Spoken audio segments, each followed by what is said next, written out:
The reactor hit lethal temperatures. The suits weren't rated for it. The human climbed in anyway. An hour earlier, the Iris Continuum drifted in undisturbed quiet through Sector Ilex 4, its gravity stabilization humming gently like a lullaby. The cargo vessel wasn't sleek or elegant, just a long, boxy spine of compartments, freight clamps, and heat shielding, but it was efficient, durable, and full of life. 12 species crewed the Iris, most of them veteran engineers or mechanics, bonded not by blood or culture, but by the shared monotony of long-haul systems transport. From the outside, it was just a blur of rusted alloys. Inside, it was a constant soft shuffle of translated chatter, diagnostic tones, and coffee brewing in 6 different formats. Marcus Hale didn't mind the isolation. He liked knowing where every bolt was. He didn't even flinch when the warning klaxon started. Reactor fluctuation, core temperature exceeding redline thresholds, Level 1 breach protocols engaged. The voice of the ship's AI, calm, clear, and indifferent, carried across the corridor as the lighting dimmed, shifting to emergency amber. Marcus set down his coffee, frowned, and jogged toward engineering. In Bay 2, 4 alien crew members were already gathered in front of the main reactor console. Their skin colors ranged from dull amber to deep green, and none of them blinked as Marcus entered. That was literal no eyelids. They were Vexari, a spindly species with elongated craniums and silken digits, adapted for fine tool manipulation. "What's the situation?" Marcus asked, already strapping on gloves. Chief Technician Rel shook his head. Core cooling sequence failed to engage. Automated systems are attempting a fallback loop, but pressure is rising too fast. There was a surge in plasma intake that overwhelmed the flow regulators, Marcus finished, stepping closer. "Yeah, I saw the maintenance report last week. We flagged that valve cluster as sticky. Did you try a manual override?" "Protocol forbids physical interaction at this temperature," Rel replied, tone clipped. "Thermal exposure would be lethal. Even the suits can't withstand the current heat index." Marcus glanced at the heat readout. It was climbing fast already, pushing past 900K. He did some fast math. The suits maxed out at 850K. Beyond that, they became ovens. "What about decoupling the regulator array? Could we—" "We're out of time," barked Commander Thalen over the intercom. His voice came through from the bridge. "Initiate full evacuation protocols. Countdown begins now. 5 minutes to total ship evacuation." A low rumble passed through the floor. Not a mechanical sound, something deeper, the kind that made your bones ache. Marcus looked at the readings again. The backup coolant flow, fully automated, had diverted to secondary junctions that didn't even exist. Or rather, didn't anymore. The last retrofit had removed them. The system was chasing ghost pipelines. The algorithm was too old to know better. "Rel," Marcus said slowly, "is the manual coolant valve still installed inside the chamber? The one behind the access plating?" "Yes, but Marcus, don't." He was already moving. Rel tried to grab his sleeve but missed. "You'll cook. The temperature inside is past lethal thresholds. Even the medbay won't be able to repair."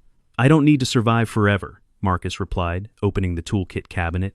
"Just long enough to turn the damn valve." They all stared as he shrugged off his outer jacket, kicked off his Enviro boots, and replaced them with insulated work boots, nothing fancy. He slid a pair of grip gloves over his hands, picked up a crowbar, and slung a thermal wrench onto his belt. "You're not wearing a suit," one of the Vexari whispered. "Suits aren't rated for this heat," Marcus said, stepping to the reactor access hatch. "Why waste one?" "Why waste one?" A final alarm tone screamed overhead. 30 seconds to breach. The chamber hissed as the access lock disengaged. The iris opened with a sluggish groan, releasing a blast of heat that made the Vexari recoil. The sensors on the outer wall blinked frantically, then went dark, overloaded. The hallway went silent, save for the pounding of Marcus's boots against the metal floor. Inside the chamber, the world was orange. Blinding, radiating heat poured from the core, a swollen sphere of pulsating light suspended in magnetic isolation. The containment shell was still intact, but the piping that fed coolant to its base had warped, twisted into bent, shrieking arcs of alloy. The automatic junctions were half melted, their servos jittering uselessly. Marcus dropped to his knees. Every movement felt like he was pushing through syrup. His lungs screamed. The gloves gave some protection, but not enough. When he gripped the first warped conduit to pull himself forward, pain shot through his arms like knives. He couldn't breathe properly. The comm in his ear came alive. "Marcus, you're spiking beyond tolerances. Get out of there." He ignored it. There was no time to explain that he'd been raised fixing vehicles in Arizona summers that could fry eggs on the hood. That pain, real as it was, didn't stop hands from moving. It just meant you had to move faster. He reached the primary valve cluster, a tangled set of 3 knobs, half melted together, and jammed the crowbar into the housing. The metal shrieked under the pressure. He braced himself against a shaking wall and twisted with all his strength. The bar slipped, slamming into his ribs. He gasped, vision swimming, then tried again. The second turn caught. Coolant hissed somewhere behind him, a faint reprieve. But it wasn't enough. Temperature slowed, not reversed. He coughed, nearly vomited, then forced himself to crawl deeper along the piping. His shirt had already scorched through in places. Skin blistered. Sweat turned to steam. Past the first valve bank was a crawl space lined with manual conduit links, fail-safes from an older design. Not meant to be touched. Not at this temperature. Marcus slid into the gap. The ceiling scraped his back raw. He screamed once, then bit down hard to stop the next one. His gloves fused to the piping as he gripped a warped support bracket and yanked it sideways, realigning the flow. A sudden burst of steam scalded his cheek. He kept going. Behind the core, the last junction was hidden beneath a panel buckled by pressure. He didn't hesitate, just slammed the crowbar into it, peeled it open, and reached in with bare fingers. Alarms stopped. Not all at once, but like a dying storm. One by one, they faded. The rumble under his knees lessened. The heat shimmer dimmed, just barely. Marcus didn't hear the voice calling his name through the comm. He collapsed against the frame, eyes fluttering shut. Seconds passed. Then minutes. When he finally crawled out, dragging himself by sheer habit more than will, the outer hatch opened to a crowd of stunned faces. The medics rushed forward, scanning, panicking, yelling words he couldn't follow. Someone touched his shoulder. He flinched, then relaxed when he saw it was Rel. Marcus blinked. "Did we lose the core?" "No," Rel said softly. "You stabilized it." The hallway was dead silent. Marcus's skin was cracked and raw, covered in second-degree burns. His lips were blistered, but he was breathing, alive. The alien crew stood frozen, not out of fear, but in silent, stunned confusion. Because he hadn't survived by accident. He'd known what he was walking into, and he'd gone anyway. Not because he wanted to die, but because someone had to fix it. Marcus lay still on the medbay gurney, his chest rising in shallow, even breaths. Patches of synthetic skin covered his arms and shoulders, held in place with micro-sutures that changed color when stressed. A thin oxygen mask was clipped under his nose. The burn gel beneath the wrappings was laced with mild sedatives and tissue accelerants. Every light in the room was dimmed to a warm blue. For 3 hours, no one spoke above a whisper in the medbay. The Vexari medic, Veth, moved with slow precision, cataloging vitals, flagging cellular degradation, checking for hidden internal collapse. At one point, she reran the scans just to make sure the core temperature data wasn't misaligned. But the logs were clear. Human biological thresholds had been exceeded for 17 minutes. Not seconds, minutes. She could not explain it. None of them could.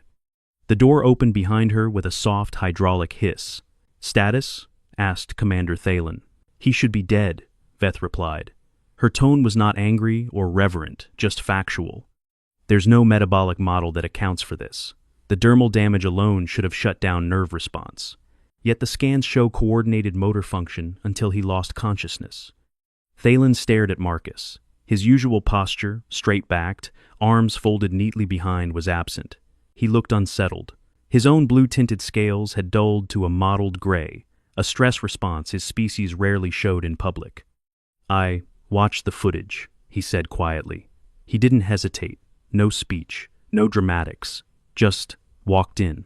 Veth nodded. "That's what's frightening." Thalen didn't answer. He approached the bed and looked down at the man who had stepped into a burning engine and walked out whole. Marcus shifted. It wasn't much, just a twitch of the fingers. A soft exhale, but it was enough. Veth checked the monitor. "Consciousness returning. We should sedate him again. He needs at least another 12 hours to..." No, Thalen said. Let him wake. The human stirred again, eyes opened, blinking under the low light. Marcus winced. Ugh. Tastes like melted pennies. Veth leaned in. Can you move your fingers? Marcus tried. Left hand? Okay. Right hand? Stiff. He flexed it anyway. Pain? About an 8, he mumbled.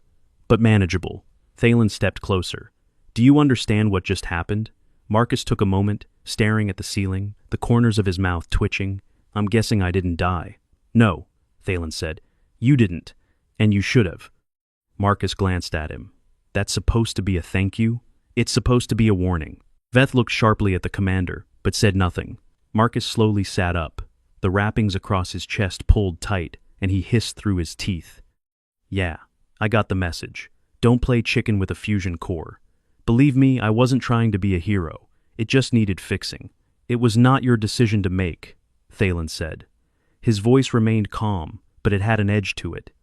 You violated multiple safety protocols, overrode departmental hierarchy, and subjected yourself and potentially others to catastrophic risk. Marcus swung his legs over the side of the gurney, groaning.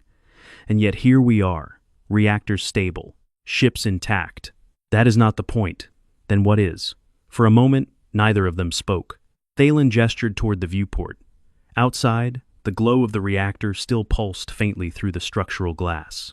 Do you know how long it takes my species to recover from burns? Marcus shrugged. No idea. 217 cycles. Our cells regrow slowly, deliberately. It is a survival trait evolved for environments where haste meant death. We do not rush. We do not improvise. We plan. And while you were planning, Marcus said, your core was melting. Thalen stiffened. You presume your recklessness saved us. It is not that simple. I don't presume anything, Marcus said, standing. He wobbled briefly, caught himself on the bed rail. I just saw a system stuck in a loop, failing to adapt to real conditions, and I knew I could fix it. So I did. Thalen turned away. You are not an engineer. You are a hazard. Marcus opened his mouth, then closed it again. The heat of the argument, oddly enough, hurt more than the burns. Veth finally spoke, her voice softer than either of theirs. He saved the ship. Yes, Thalen admitted. But what does it mean when your survival depends on someone who refuses to respect the boundary between bravery and madness? Marcus sat back down, breathing harder now. His skin itched. Not healing yet, just raw, exposed. Tell me something, he said quietly. If I'd waited for orders, if I'd stood in that hallway watching your protocols cycle, would we be having this conversation? Thalen didn't answer. That was answer enough. In the hours that followed, word spread. The crew of the Iris Continuum was vast. Not a military vessel, not a deep science station, just a mobile freight platform designed for long-haul systems cargo. Yet stories still traveled faster than code. The human went in without a suit. He touched live conduits. He rerouted flow manually. He walked out. Not everyone believed it at first. The Urkani sensor techs argued it must have been a suit malfunction. The Suberan loader crew insisted no organic could survive those conditions without augmentation. But then the medbay logs leaked. Not intentionally, just a curious assistant pulling vital readings for a report. 17 minutes. Thermal exposure beyond any rating. No external protection. And yet, the readings matched a living being. In Bay 4, a small crowd gathered around the maintenance screen, replaying the chamber footage. Over and over again, they watched a human step into boiling light, crawl across a burning shell, and pull a warped valve with his bare hands. Some watched in awe. Some watched in silence. A few looked unsettled. Marcus was cleared for light movement a day later. The bandages itched worse than the burns had. He walked slowly, feeling the pull of healing skin across his back with each step. He found Rel in the auxiliary repair bay, bent over a scattered array of parts. Hey, Marcus said, voice hoarse. Did we lose the intake monitor? Rel looked up, his eyes dark, oval, expressionless, blinked once. You're not supposed to be up. Yeah, well. I got tired of pretending to sleep. Rel hesitated, then pointed toward the disassembled panel. The monitor fried when the core spiked. We're rebuilding the relay. Marcus lowered himself onto a crate. Need a hand? Rel paused, then, slowly, nodded. I could use someone to rethread the junction coils. Marcus started working. His hands still trembled slightly, but the muscle memory was there. 2 turns, slide, tuck, just like wiring a stubborn ground line back home. After a few minutes of silence, Rel spoke again. You didn't even flinch. Marcus kept threading. Didn't have time. Rel watched him. When you touched the piping when your gloves fused, did you think about the pain? I didn't have time to think about that either, Marcus said. Rel absorbed that. Do you humans always push through pain like that? No, Marcus said. But we do when it matters. Rel tilted his head. To who? Marcus looked up. To everyone who depends on the thing getting fixed. Rel considered this. Hands still. Your kind puzzles me. That's fair, Marcus replied. We puzzle ourselves sometimes. Later that evening, the bridge requested Marcus's presence. He walked in, expecting another scolding. Instead, he found Thalen seated, several department heads behind him. A projection hovered in the center of the room, a still image of the reactor chamber at peak heat, with Marcus's silhouette inside it. Thalen stood. We've reviewed your actions. While they violate multiple sections of interspecies safety code, they also prevented the loss of the Iris and all crew aboard. Marcus nodded slowly. So, I'm not fired? No, Thalen said, but there is a condition. Marcus raised an eyebrow. You will brief the engineering teams on what you did, step by step. Not just the actions, but the reasoning behind them. We intend to document it fully. Why? Because the next time a system like this fails, we need to understand what kind of mind steps into fire and walks out alive. Marcus frowned. It wasn't the mind that got burned. Thalen's mouth twitched. Not a smile, something else. That may be true, but the question is no longer how you did it. It's why no one else could. As the lights dimmed and the briefing began, Marcus realized something had shifted. Not just in the ship's power core, but in the room. In the way they looked at him now, not as a curiosity, but as a variable they hadn't accounted for.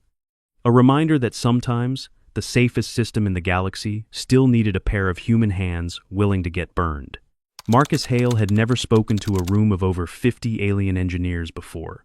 He'd expected cold stares, maybe quiet condescension, but not the rows of curious faces packed into Bay 3. They'd moved the briefing there because the engineering hall couldn't accommodate the turnout. Word had traveled far beyond the Iris continuum. Station mechanics from a passing resupply ship docked just to listen in. A few even asked to stand along the back wall. Marcus glanced at the holo projector again.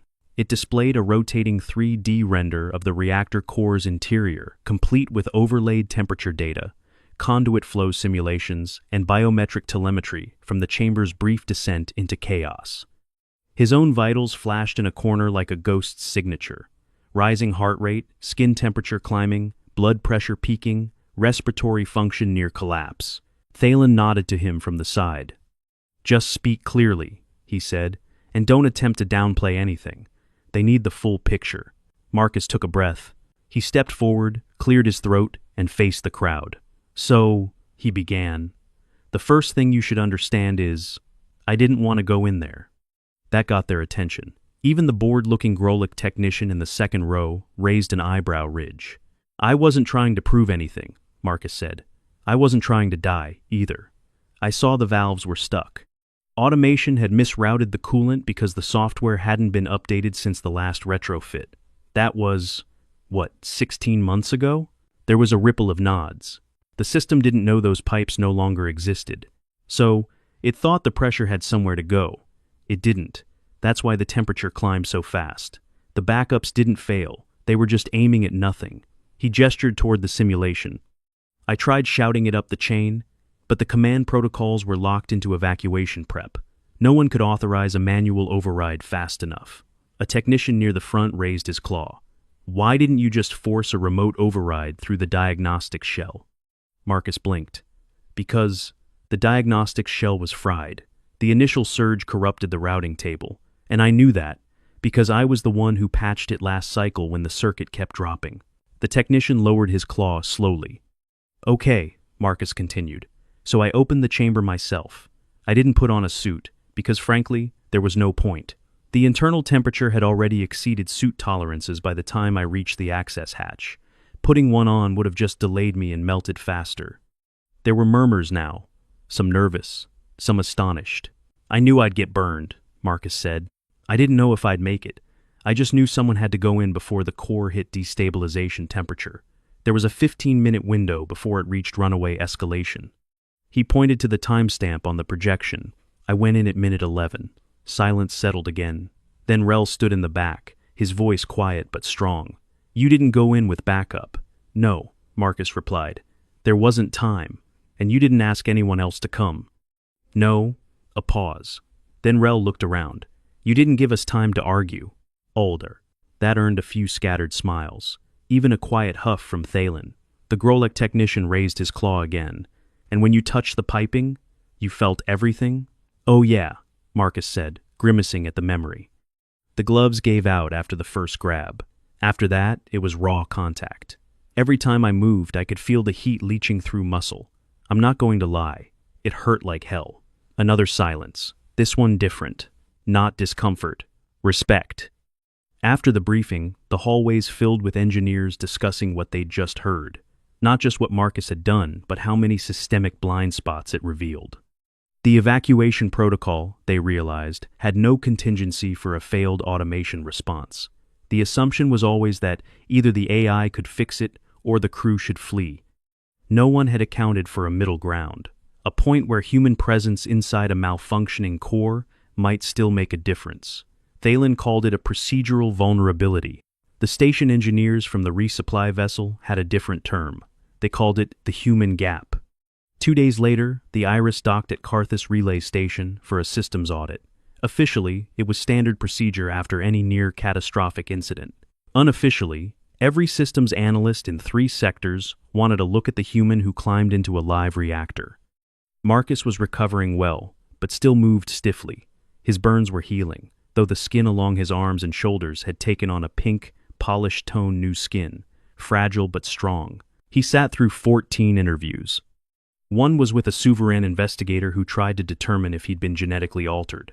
Marcus laughed and said the only enhancements he had were from childhood tetanus shots and too many street tacos.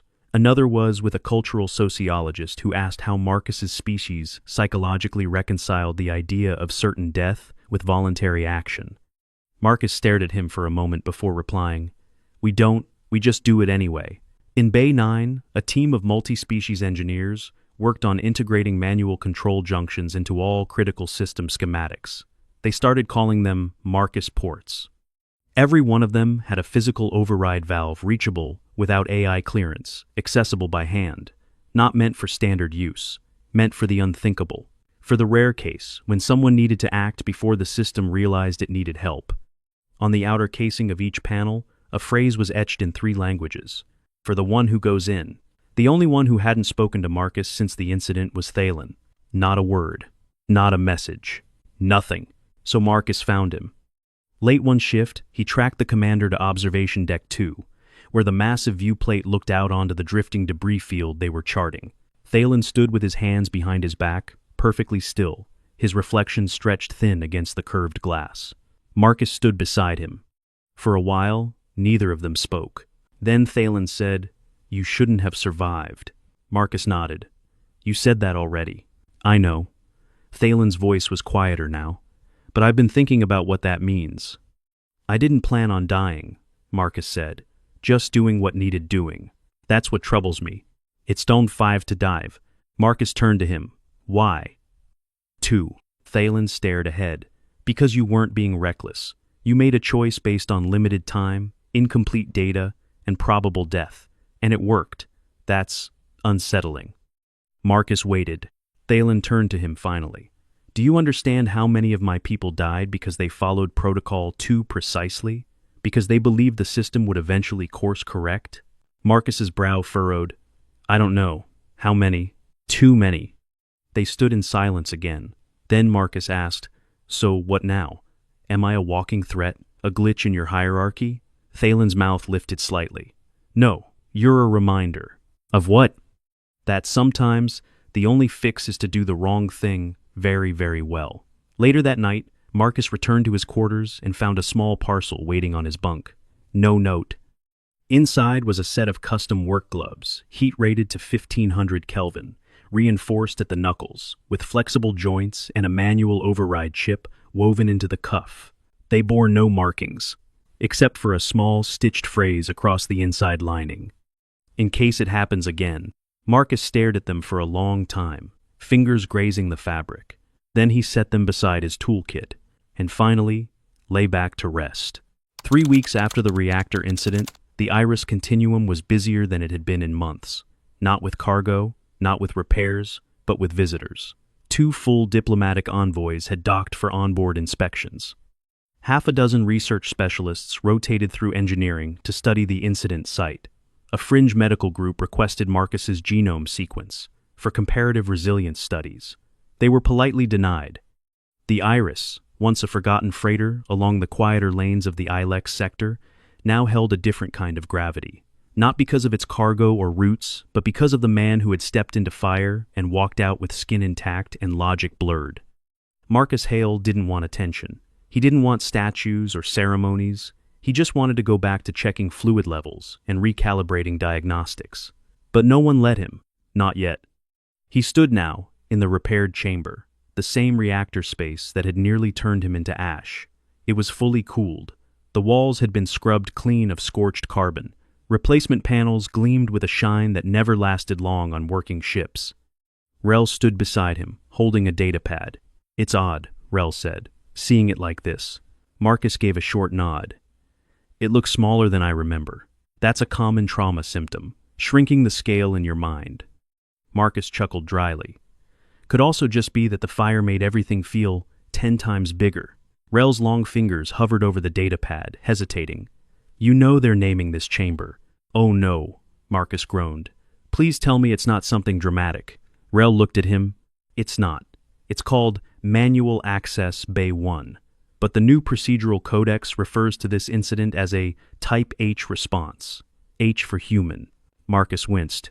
"Great. That's going to be a fun label to live with."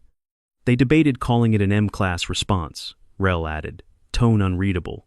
Marcus gave him a side-eye. "M for Marcus? M4. Makes no sense." They both laughed. A deep, real sound. Not tension-breaking, not awkward, just 2 engineers standing in a place that used to hold fear, now stripped clean and humming with repaired order. Rel set down the datapad and leaned lightly against the wall. "Do you know why your action has unsettled so many of us?" "Because I made you all look slow?" Marcus offered. "No.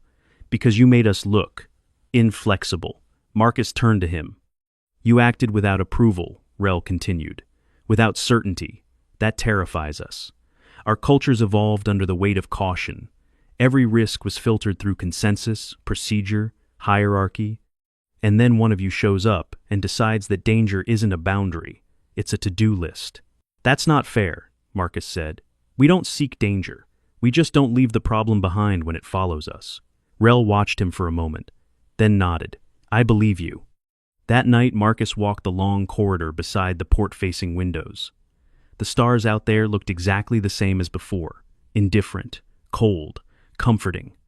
He carried a small crate. Inside it, all the things that had accumulated in his quarters since the incident gifts, mostly.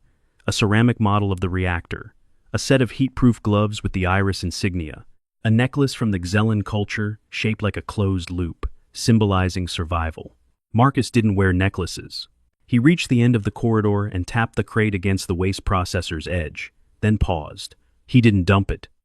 Instead, he set it down on the floor, slid the lid aside, and looked again at what others had tried to give him. Each piece meant something. Not to him, but to the ones who gave them. Markers of astonishment, of fear transmuted into reverence. He picked up the gloves, the high-grade ones with reinforced knuckles and smart fibers, not the flashy kind. He kept those. The rest, he sealed in the crate again and tagged for common area display. If they wanted to remember, they could do it out there. Not in his room, not in his head. By the end of the 4th week, the incident logs had been formally closed. A complete documentation package was distributed to all Federation-linked vessels.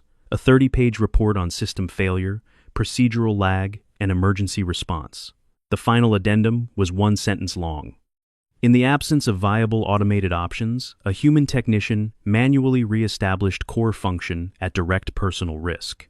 No embellishment, no poetry, just the truth, printed plainly, but it rippled. Within 6 cycles, over 100 ships filed revisions to their emergency protocols. Some introduced manual access paths. Others created provisional ranks for on-site human responders. Still, others simply added a note to their training modules. When conditions break the system, some species will break the rules. Marcus sat in his bunk, turning a wrench over in his hands. Not a fancy tool, just the one he'd carried in. Still heat-warped.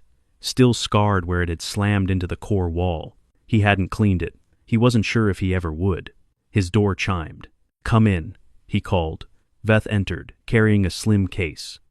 "I thought you should have this," she said, handing it over. Marcus opened it. Inside was a single med-scan sheet, laminated for durability. It showed his vitals from the incident: heart rate, blood oxygen, skin conductivity, and the raw thermal exposure over time. "Is this art?" he asked.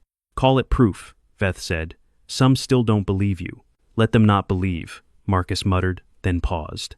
"Wait, are they saying I faked third-degree burns?" Veth smiled faintly. "It's more that they can't process the idea. That you saw fatal heat and walked into it because the math made sense to you." He traced a finger down the chart. "It didn't make sense," he said quietly. "It just mattered more than I did." Veth looked at him. "That's why it scared us," she said. The final shift before the Iris departed, Carthus Thalen summoned Marcus to the bridge. The human arrived, expecting another update. Instead, the commander gestured to a view display. The stars had cleared.